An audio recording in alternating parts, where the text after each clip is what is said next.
I'm not sure if this was brought up before. I was late. My Uber driver, he got rear-ended on the way here, so everyone's fine. But we're here now. Yes.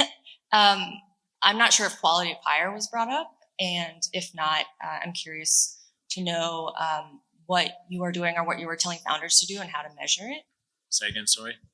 Quality of hire. So maybe what you have been doing to measure it, or what maybe you're communicating to founders and how to measure it. Yeah, I mean, I think you will have a different answer. I will. We'll have have different answers just purely because of the stage of companies that we're working with. So I mean, from a quality of hire standpoint, looking at your ATS and looking at the job boards that you're plugged into, there's those automatic job boards that most ATSs are automatically plugged into, like the Indeed, Glassdoor, Monster, etc. But any other external job boards that you're plugged into, what's the ROI on it? Career fairs, job fairs, employee referrals. What is the ROI on all of these things? How are you measuring them? I think that there's a theme coming up here where it's just the data aspect of it all, especially in this small to mid-sized company where you are probably on like one or two recruiting team, right? You're by yourself, right? You're in the trenches with one or two other people. So how do you utilize the data so you can go to maybe your CHRO or your CRO and say, here was the ROI from this investment from Black Girl Suit Code, or here's the ROI when we intended Grace Hopper, and here's why we need to do it again.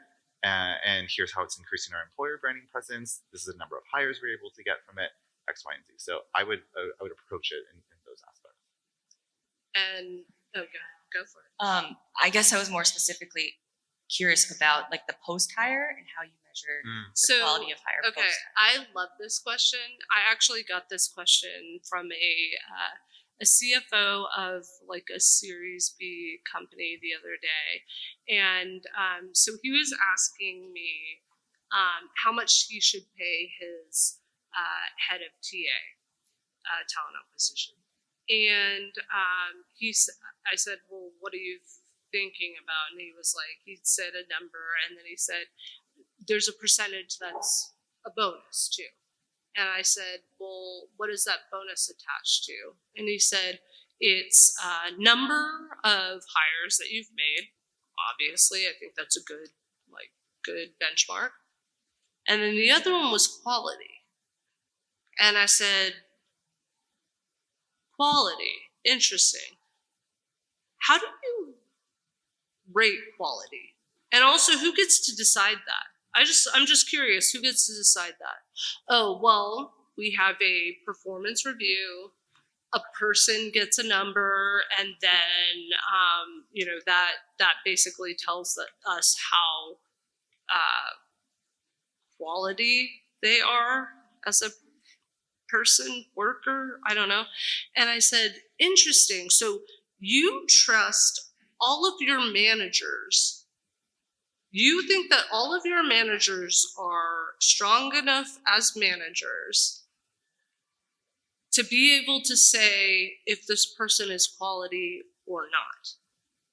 And my response was, that's all bullshit, because it's subjective. It's all subjective. So my perspective is, I want to understand, what does quality of hire mean? And what are the actual numerical, how are we doing this from a quantitative perspective? Because the problem is when it becomes subjective, which is what usually quality of hire becomes, who wins? It's the people who are the loudest people. It's the people who, I see some heads nodding, I think everybody understands, it is very frustrating to say this person's quality and this person's not quality. And it's why is this person getting to decide? So for me, I'm quality of hire doesn't mean anything unless you can actually attach data to it. I've been here 3.5 years and I've not even heard the term. That's when you asked the question, I apologize, because I was I do not understand what you're saying. Yeah. So that is a legit term. Yeah. I've Never. Yeah, heard of and quality fire. it's interesting how I've been in a number of companies where it's been like a serious thing, and it's the people who get. I'm like, why do you get to judge if this person is quality or not, and what are the actual metrics that you're using? Like, what is this rubric? Because I'm pretty sure none of us know about it. That you're deciding this person's quality and this person is not quality. So, and this was all attached to bonus, which I also am a person who's like, don't talk to me about a bonus unless it's quantitative. I'm not interested. Does your organization use Ninebox for performance management? No, I've never heard of that. I'm also a free agent as of yesterday. So, but I was in communication with a company called Searchlight, and they help to Yes. create they make qualitative data quantitative. So I know the twins. I have no idea. I was only, I had a point of contact yeah. there, but we really loved the software and the Yeah. product that they had. Yeah.